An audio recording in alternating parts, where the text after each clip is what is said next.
ಎಲ್ಲರಿಗೂ ನಮಸ್ಕಾರ. ನನ್ನ ಹೆಸರು CS ಈಶಾ ಅಂತೇಳಿ, ಸಹಾಯಕ ಕೃಷಿ ನಿರ್ದೇಶಕರು, ಕೃಷಿ ಇಲಾಖೆ, ಹೊಸದುರ್ಗ ತಾಲೂಕು, ಚಿತ್ರದುರ್ಗ ಜಿಲ್ಲೆ.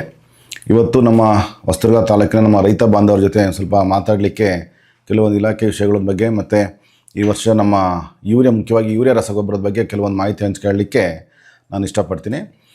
ಇವತ್ತು ನಮ್ಮ ಹೊಸದುರ್ಗ ತಾಲೂಕಲ್ಲಿ ಈ ವರ್ಷ ಕಳೆದ ಪ್ರತಿ ವರ್ಷ ನಮಗೆ ನಮ್ಮ ಹೊಸದುರ್ಗ ತಾಲೂಕಲ್ಲಿ ಮುಂಗಾರು ಮತ್ತು ಹಿಂಗಾರು 3 ಹಂಗಾಮಿನಲ್ಲಿ ಬೆಳೆ ಬೆಳೀತಾ ಇದ್ವಿ. ಮುನ್ನ ಮುಂಗಾರು ಅಂದರೆ ಅರ್ಲಿ ಖರೀಫಲ್ಲಿ ನಾವು ಹೆಸರು, ಎಳ್ಳು ಮತ್ತು ಸಾವೆ ಬೆಳೆ ಬಿತ್ತನೆ ಮಾಡ್ತಾಯಿದ್ವಿ.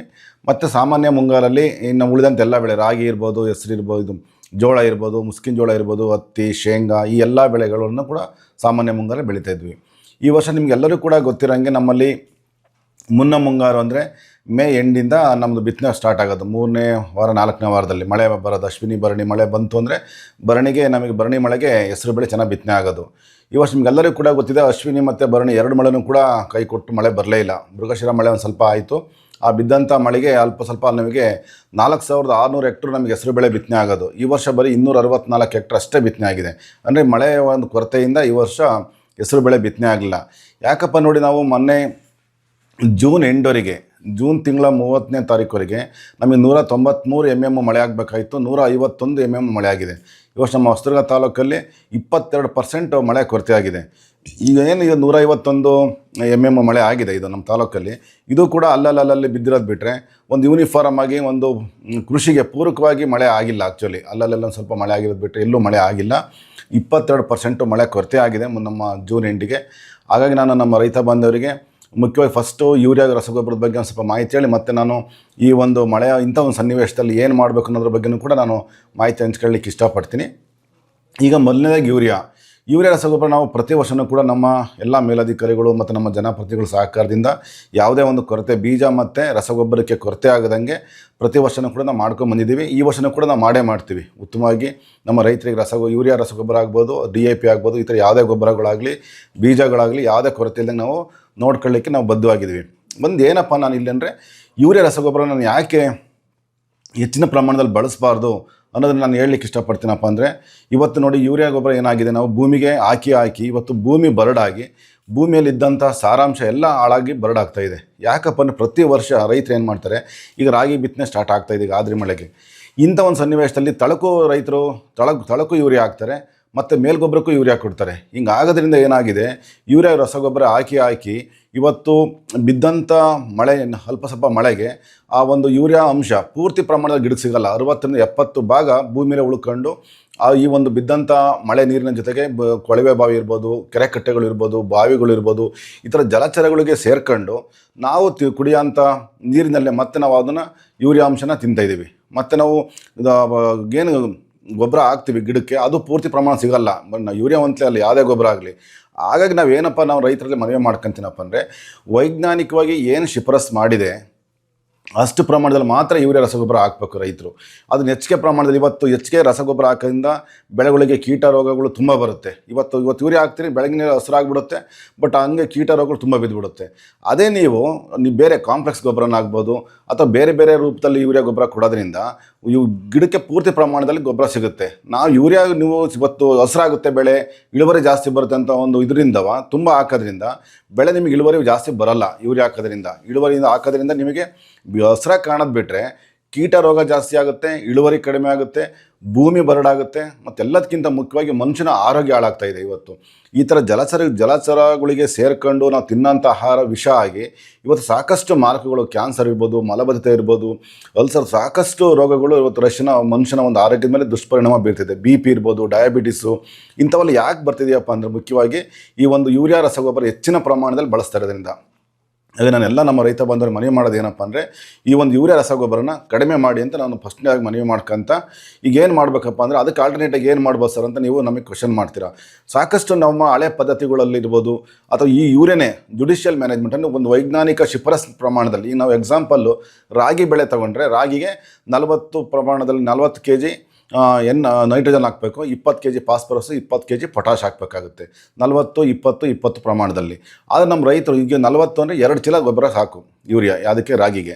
ಅಲ್ಲಿ ನಾವು ತಳಗೊಬ್ಬರ ಕೊಡಬೇಕಲ್ಲೂ ಕೂಡ ಕಾಂಪ್ಲೆಕ್ಸ್ ರೂಪದಲ್ಲಿ ಯೂರಿಯಾ ಅಂಶ ಕೊಟ್ಟಿರ್ತೀವಿ. 20 ಇರ್ಬೋದು, DAP ಆಗ್ಬೋದು, ಅಥವಾ 10-26 ಏನು ಗಟ್ಟಿ ಗೊಬ್ಬರ ನೀವು ರಾಗಿ ಜೊತೆ ಹಾಕಿ ಬಿತ್ತನೆ ಮಾಡ್ತೀರಾ, ಅಲ್ಲೂ ಕೂಡ ನಾವು ಯೂರಿಯಾ ಕೊಟ್ಟಿರ್ತೀವಿ. ಅದರಲ್ಲೂ ಕೂಡ ಸಾರಜನಕ ಅಂಶ ಇರುತ್ತೆ. ಮೇಲ್ ಗೊಬ್ಬರ ಆಗಿ ಒಂದು ಚೀಲ ಕೊಟ್ಟರೆ ಸಾಕು. ನಾವು 2 ಚೀಲ 3 ಚೀಲ ಯಥೇಚ್ಛವಾಗಿ ಹಾಕ್ತೀವಿ. ಅದಕ್ಕೆ ಇದನ್ನು ಕಡಿಮೆ ಮಾಡಿ ವೈಜ್ಞಾನಿಕ ಶಿಫಾರಸಿನ ಪ್ರಮಾಣದಲ್ಲಿ ನೀವು ಅಪ್ಲೈ ಮಾಡಿ ಯೂರಿಯಾ ಅಂತ ನಾನು ಮನವಿ ಮಾಡ್ಕೊತೀನಿ. ಈ ಯೂರಿಯಾಕ್ಕೆ ಆಲ್ಟರ್ನೇಟಿವ್ ಏನು ಮಾಡ್ಬೋದಪ್ಪ ಅಂತಂದರೆ, ಈಗ ನಮ್ಮಲ್ಲಿ ನ್ಯಾನೋ ಯೂರಿಯಾ ಅಂತ ಬಂದಿದೆ. ಇದು ನ್ಯಾನೋ ಯೂರಿಯಾ ಅಂತ. ಇದು ಕಳೆದ 2-3 ವರ್ಷದಿಂದ ನಾವು ಇದನ್ನು ರೈತರಿಗೆಲ್ಲ ನಮ್ಮ ರೈತರ ಜಮೀನು ತಾಕಿನಲ್ಲಿ ಡೆಮಾನ್ಸ್ಟ್ರೇಷನ್ ಮಾಡಿ ಮತ್ತು ಡ್ರೋನ್ ಮುಖಾಂತರ ಸ್ಪ್ರೇ ಮಾಡೋದೆಲ್ಲ ತೋರಿಸ್ತಾ ಇದ್ದೀವಿ. ಇದು ಅತ್ಯಂತ ಒಂದು ಉತ್ಕೃಷ್ಟವಾದಂಥ ಮತ್ತು ಅತ್ಯಂತ ಉತ್ತಮವಾದಂಥ ಒಂದು ನ್ಯಾನೋ ಯೂರಿಯಾ ಇದು. ಈ ನ್ಯಾನೋ ಯೂರಿಯಾದಲ್ಲಿ ನ್ಯಾನೋ ರೂಪದಲ್ಲಿ ನೈಟ್ರೋಜನ್ ಅಂಶ ಇರುತ್ತೆ. ಈ ಒಂದು ನ್ಯಾನೋ ಯೂರಿಯಾ ಇದು 500 ml ಬಾಟಲ್ಲು.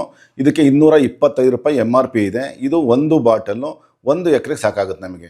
ಸೊ ಹಾಗಾಗಿ ನಾನು ರೈತರಿಗೆ ಏನು ಮನವಿ ಮಾಡ್ಕೊತೀನಪ್ಪ ಅಂದರೆ, 1 ಲೀಟರ್ ನೀರಿಗೆ 4ರಿಂದ 5 ml ಹಾಕ್ಕೊಂಡು ಇದನ್ನು ಸ್ಪ್ರೇ ಮಾಡಬೇಕು. ಇದನ್ನು ಯಾವಾಗ ಸ್ಪ್ರೇ ಮಾಡಬೇಕಪ್ಪ ಅಂದರೆ, ಒಂದು ಬೆಳೆ 30ರಿಂದ 35 ದಿವಸ ಇದ್ದಾಗ ಒಂದು ಸರಿ, ಮತ್ತು 40ರಿಂದ 45 ದಿವಸ ಇದ್ದಾಗ ಒಂದು ಸರಿ, ಈ 2 ಸ್ಟೇಜಲ್ಲಿ ಈ ಒಂದು ನ್ಯಾನೋ ಯೂರಿಯಾ ಸ್ಪ್ರೇ ಮಾಡಿದಾಗ ಗಿಡಕ್ಕೆ ಪೂರ್ತಿ ಪ್ರಮಾಣದಲ್ಲಿ ಈ ಒಂದು ನೈಟ್ರೋಜನ್ ಅಂಶ ಸಿಗುತ್ತೆ. ಅದೇ ನೀವು ಅರಳು ರೂಪದ ಯೂರಿಯಾ ಹಾಕಿದ್ರೆ ಪೂರ್ತಿ ಪ್ರಮಾಣದ ಗಿಡಕ್ಕೆ ಸಿಗಲ್ಲ. ಒಂದು 30-40% ಅಷ್ಟೇ ಸಿಗುತ್ತೆ. ಉಳಿದಿದ್ದೆಲ್ಲ ಭೂಮಿ ಸೇರ್ಕೊಳ್ಳುತ್ತೆ, ಮತ್ತು ಜಲಚರಗಳಿಗೆ ಹೋಗಿ ಸೇರ್ಕೊಂಡು ನಾವೇ ತಿಂತೀವಿ. ಅದ್ರ ಬದಲು ಇದನ್ನು ಸ್ಪ್ರೇ ಮಾಡಿದರೆ, ನಾವು ಪೋಲಿಯರ್ ಎಲೆ ಮೇಲೆ ಸ್ಪ್ರೇ ಮಾಡೋದ್ರಿಂದ ಪೂರ್ತಿ ಪ್ರಮಾಣದಲ್ಲಿ ಗಿಡಕ್ಕೆ ಸಿಗುತ್ತೆ. ಹಾಗಾಗಿ ಇದು ಎಲ್ಲೂ ಕೂಡ ಭೂಮಿ ಬಿದ್ದು ವೇಸ್ಟ್ ಆಗಲ್ಲ. ಸೊ ಎರಡನೇದು, ನೀವು ಮಾರುಕಟ್ಟೆಯಲ್ಲಿ ಈ ಒಂದು ಯೂರಿಯಾ ರಸಗೊಬ್ಬರಕ್ಕೆ ಚೀಲದಲ್ಲಿ ದೊಡ್ಡ ಪ್ರಮಾಣದ ತಗೊಂಡೋಗೋದಾಗಲಿ, ಸಾಗಾಣಿಕೆ ವೆಚ್ಚ ಆಗ್ಬೋದು, ಟ್ರಾನ್ಸ್ಪೋರ್ಟ್ ಆಗ್ಬೋದು, ಇವೆಲ್ಲ ಖರ್ಚು ವೆಚ್ಚಗಳು ಜಾಸ್ತಿ ಬರ್ತವೆ. ಇದರಲ್ಲಿ ಏನಪ್ಪ ಅಂದರೆ, ರೈತರು ಸ್ಪ್ರೇ ಮಾಡೋದು ಒಂದು ಅಡಿಷ್ನಲ್ ನಿಮಗೆ ವರ್ಕ್ ಆಗುತ್ತೆ, ಬಟ್ ಪರಿಪೂರ್ಣ ಆಗುತ್ತೆ. ಒಂದು ಆರೋಗ್ಯ ದೃಷ್ಟಿಯಲ್ಲೂ ಅನುಕೂಲ ಆಗುತ್ತೆ, ವೆಚ್ಚನೂ ಕೂಡ ಕಡಿಮೆ ಆಗುತ್ತೆ. ಆಗ ನಮ್ಮ ಎಲ್ಲ ರೈತರಿಗೂ ಅರಳು ರೂಪದ ಯೂರಿಯಾದ ಬದಲಾಗಿ ಈ ನ್ಯಾನೋ ಯೂರಿಯಾನ 1 ಲೀಟ್ರಿಗೆ 4ರಿಂದ 5 ml ಹಾಕ್ಬಿಟ್ಟು 30ರಿಂದ 35 ದಿನ ಆದಾಗ ಒಂದು ಸರಿ ಸ್ಪ್ರೇ ಮಾಡಿ, ಮತ್ತು 40ರಿಂದ 45 ದಿನ ಆದಾಗ ಇನ್ನೊಂದು ಸರಿ ಸ್ಪ್ರೇ ಮಾಡಬೇಕು ಅಂತ ಮನವಿ ಮಾಡ್ಕೊತೀನಿ. ಈ ಒಂದು ನ್ಯಾನೋ ಯೂರಿಯಾ ಅಲ್ಲದೆ ನಾವು ಏನು ಮಾಡ್ಬೋದಪ್ಪ ಇನ್ನೂ ಆಲ್ಟರ್ನೇಟಾಗಿ ಈ ಒಂದು ಯೂರಿಯಾಕ್ಕೆ ಪರ್ಯಾಯವಾಗಿ ಅಂದರೆ, ನಾವು ತಳಗೊಬ್ಬರ ಕೊಡಬೇಕಾದ್ರೆ ನಾವು ಬಿತ್ತನೆ ಮಾಡೋಕ್ಕಿಂತ ಮುಂಚೆ ಕೊಟ್ಟಿಗೆ ಗೊಬ್ಬರ ಹಾಕ್ಕೋಬೋದು, ತಿಪ್ಪೆ ಗೊಬ್ಬರ ಹಾಕ್ಬೋದು, ಕುರಿ ಗೊಬ್ಬರ ಹಾಕ್ಬೋದು, ಮೇಕೆ ಗೊಬ್ಬರ ಹಾಕ್ಬೋದು.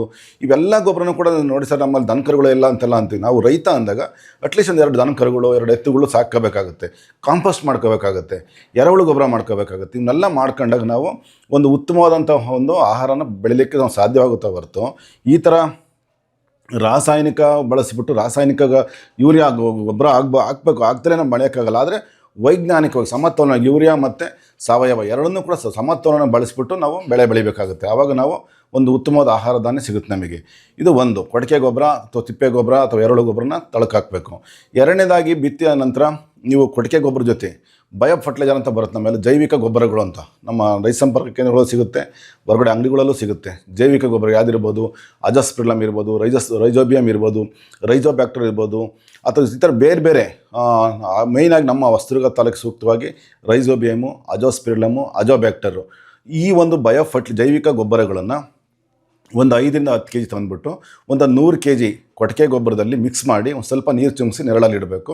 ಒಂದು 15 ದಿವಸ ಆದಮೇಲೆ ಮತ್ತು ಅದನ್ನು ಒಂದು 100 ಟನ್ನು ಅಥವಾ ಒಂದು 100 ಕ್ವಿಂಟಾಲ್, ಒಂದು ಹೆಕ್ಟೇರಿಗೆ ನಾವು ಎಷ್ಟು ಗೊಬ್ಬರ ಹಾಕ್ತೀವಿ, 5 ಟನ್ನು 10 ಟನ್ನು ಆ ಕೊಟ್ಟಿಗೆ ಗೊಬ್ಬರದಲ್ಲಿ ಮಿಕ್ಸ್ ಮಾಡಿಬಿಟ್ಟು ಸಮತೋಲನದಲ್ಲಿ ಎಲ್ಲ ನಮ್ಮ ಹೊಲಕ್ಕೆ ನಾವು ಬಿತ್ತನೆ ಮಾಡೋಕ್ಕಿಂತ ಮುಂಚೆ ಭೂಮಿಗೆ ನೀವು ಬೆರೆಸಿದ್ದೆ ಆದರೆ, ಸೊ ವಾತಾವರಣದಲ್ಲಿರುವಂತಹ ಸಾರಜನಕಾಂಶನ ಈ ಒಂದು ಜೈವಿಕ ಜೀವಾಣುಗಳು ಅದನ್ನು ಅಬ್ಸರ್ವ್ ಮಾಡಿ ಗಿಡಕ್ಕೆ ಕೊಡ್ತವೆ. ಅಲ್ಲೂ ಕೂಡ ನಮಗೆ ಒಂದು ಉತ್ತಮವಾಗಿ ಸಿಗುತ್ತೆ. ನೋಡಿ, ನಿಮಗೆ ಮಳೆ ನಮ್ಮ ವಾತಾವರಣದಲ್ಲೂ ಕೂಡ 71% ನಮಗೆ ಸಾರಜನಕ ಇದೆ, ಅದನ್ನು ಅಬ್ಸರ್ವ್ ಮಾಡಿ ಗಿಡಕ್ಕೆ ಕೊಡುತ್ತೆ. ಇದು ಜೈವಿಕ ಅಣುಗಳು ಆ ಥರ ಹೆಲ್ಪ್ ಆಗುತ್ತೆ.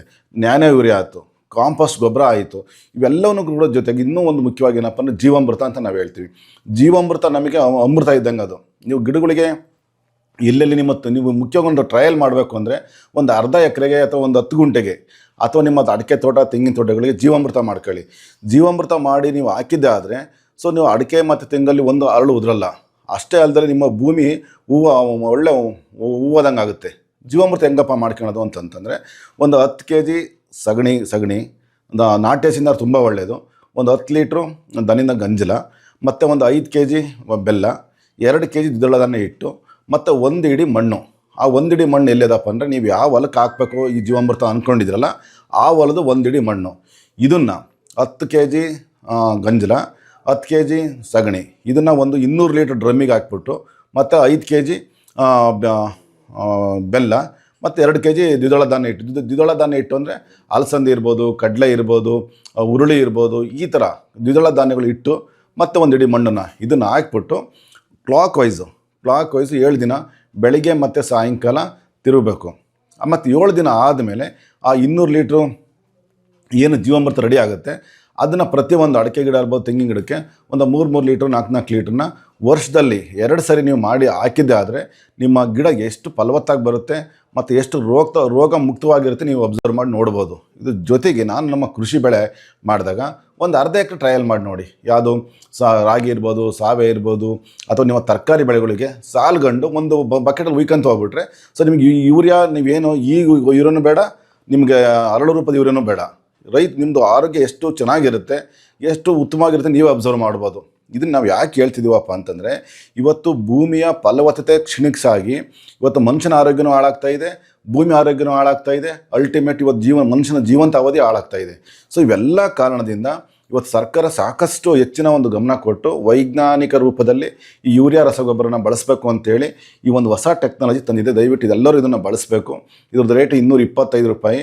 ಇದನ್ನು 3 ರಿಂದ 4 ರಿಂದ 5 ml ಹಾಕ್ಕೊಂಡು 30 ರಿಂದ 35 ಒಂದು ಸರಿ, 40 45 ಇನ್ನೊಂದು ಸರಿ ಸ್ಪ್ರೇ ಮಾಡಿ.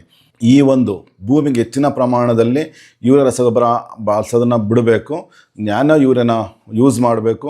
ಈ ನ್ಯಾನೋ ಯೂರಿಯಾ ಅಷ್ಟೇ ಅಲ್ಲ, ನ್ಯಾನೋ DAP ಕೂಡ ಇದೆ, ನ್ಯಾನೋ DAP ಕೂಡ ಬಂದಿದೆ. ಈ ನ್ಯಾನೋ DAP ಅಷ್ಟೇ, ಇದು ಕೂಡ ಅತ್ಯಂತ ಉತ್ತಮವಾದಂಥ ಒಂದು ನ್ಯಾನೋ ಗೊಬ್ಬರದ ಬದಲು ನ್ಯಾನೋ DAP ಇದೆ. ಇದು ಕೂಡ ಅಷ್ಟೇ 1 ಲೀಟ್ರಿಗೆ 5 ml ಹಾಕ್ಕೊಂಡು ಒಂದು 30 to 30 ರಿಂದ 35 ದಿನ ಅಥವಾ ಒಂದು ಸರಿ, ಇನ್ನೊಂದು 40 45 ಇನ್ನೊಂದು ಸರಿ, ಸೇಮ್ ವೆಜಿಟೇಟಿವ್ ಸ್ಟೇಜಿಗೆ ಬಂದಾಗ ಬೆಳವಣಿಗೆ ಹಂತದಲ್ಲಿದ್ದಾಗ ಇದನ್ನು ಒಂದು ಸ್ಪ್ರೇ ಮಾಡ್ಬೋದು. ನೀವು ಮೇಲ್ ಗೊಬ್ಬರ ಕೂಡ ಬದಲು ಈ ಒಂದು ನ್ಯಾನೋ DAP ಕೂಡ ಸ್ಪ್ರೇ ಮಾಡ್ಬೋದು. ಇದು 500 mlಗೆ 600 ರೂಪಾಯಿ ಆಗುತ್ತೆ ಒಂದು ಬಾಟ್ಲಿಗೆ. ಸೊ ಒಂದು ಬಾಟಲು 1 ಎಕರೆಗೆ ಆಗುತ್ತೆ. ಅದು ಇದು ಕೂಡ ಅಷ್ಟೇ 225 ರೂಪಾಯಿ ಒಂದು ಬಾಟಲ್ಲು. ಇದು ಕೂಡ 1 ಎಕರೆಗೆ ಆಗುತ್ತೆ. ನೀವೇನೋ ಒಂದು ಚೀಲ ಗೊಬ್ಬರ ಹಾಕ್ತೀರೋ ಅಲ್ಲಿ ಸಮಾಂತರವಾಗಿ ಒಂದು ಅರ್ಧ ಲೀಟ್ರ್ ಬಾಟಲ್ ಕೆಲಸ ಮಾಡುತ್ತೆ. ಆಗ ದಯವಿಟ್ಟು ಎಲ್ಲರೂ ಕೂಡ ಈ ಒಂದು ನ್ಯಾನೋ ಟೆಕ್ನಾಲಜಿ ಬಳಸ್ಕೊಳ್ಳಿ ಅಂತ ಹೇಳ್ತಾ, ಮುಂದಿನ ದಿನಗಳಲ್ಲಿ ನಿಮಗೆ ತಕ್ಷಣ ಈ ಟೆಕ್ನಾಲಜಿ ಹೊಂದ್ಕೊಳಕ್ಕಾಗ್ತಿಲ್ಲ, ಒಂದು ಅರ್ಧ ಎಕರೆ ಮಾಡಿ ನೋಡಿ ಅಂತ ನಾನು ಮನವರಿಕೆ ಮಾಡ್ಕೊತಿರೋದು. ಕಳೆದ ಒಂದು 3 ವರ್ಷದಲ್ಲೂ ಕೂಡ ನಾವು ಎಲ್ಲ ಕಡೆ ತಾಲೂಕಿನಾದ್ಯಂತ ಈ ದೃಶ್ಯ ಮಾಧ್ಯಮ ಇರ್ಬೋದು, ಮುದ್ರಣ ಮಾಧ್ಯಮ ಇರ್ಬೋದು, ಅಥವಾ ರೈತರು ವಾಟ್ಸಪ್ ಗ್ರೂಪು ಸಾಕಷ್ಟು ನಾವು ಪ್ರಚಾರ ಕೊಟ್ಟಿದ್ದೀವಿ. ಎಲ್ಲರಿಗೂ ಮಾಹಿತಿ ಸಿಗ್ತಾ ಇದೆ. ಇನ್ನೂ ಹೆಚ್ಚಿನ ಮಾಹಿತಿ ಬೇಕು ಅಂದರೆ ನಮ್ಮ ಹತ್ತಿರ ರೈತ ಸಂಪರ್ಕ ಕೇಂದ್ರ ಇರ್ಬೋದು, ನಮ್ಮ ಕೃಷಿ ಇಲಾಖೆ ಇರ್ಬೋದು, ಅಥವಾ ತೋಟಗಾರಿಕೆ ಇರ್ಬೋದು, ಅಥವಾ ರೇಷ್ಮೆ ಇಲಾಖೆ ಸಂಪರ್ಕಿಸಿ ಹೆಚ್ಚಿನ ಒಂದು ಮಾಹಿತಿ ಪಡೆದು ಈ ಒಂದು ಸಮಾಜದ ಆರೋಗ್ಯ ಮತ್ತು ಒಂದು ಈ ಕೃಷಿಯ ಒಂದು ನಿಮ್ಮ ಖರ್ಚನ್ನು ವೆಚ್ಚ ಕಡಿಮೆ ಮಾಡ್ಕೊಂಡು ಆದಾಯ ಜಾಸ್ತಿ ಮಾಡ್ಕೊಳ್ಳಿ ಅಂತ ಹೇಳ್ತಾ, ಈ ಒಂದು ಎಲ್ಲರೂ ಕೂಡ ಈ ಒಂದು ಸರ್ಕಾರ ಜೊತೆ ಕೈ ಜೋಡಿಸಿ ವೈಜ್ಞಾನಿಕ ಶಿಫಾರಸ್ಸಿನಂತೆ ಯೂರಿಯಾ ರಸಗೊಬ್ಬರನ ಬಳಸೋಣ, ಇತರ ರಸಗೊಬ್ಬರನೂ ಕೂಡ ಲಿಮಿಟಾಗಿ ಬಳಸೋಣ ಅಂತ ಹೇಳ್ತಾ, ನಮ್ಮ ಇಲಾಖೆಯ ಒಂದು ಜೊತೆಗೆ ತಾವೆಲ್ಲರೂ ಇದ್ದೀರಾ, ಕೈ ಜೋಡಿಸ್ತೀರಾ, ನಮ್ಮ ಈ ಒಂದು ವಿಡಿಯೋದಲ್ಲಿರುವಂಥ ಮಾಹಿತಿನ ಅನುಸರಿಸ್ತೀರಂತ ನಿಮ್ಮಲ್ಲಿ ಒಂದು ನಂಬಿಕೆ ಇಟ್ಟು ಈ ಒಂದು ಮಾಹಿತಿನಲ್ಲಿ ಮುಕ್ತಾಯಗೊಳಿಸ್ತೀನಿ. ಎಲ್ಲರಿಗೂ ಧನ್ಯವಾದಗಳು. ನಮಸ್ಕಾರ.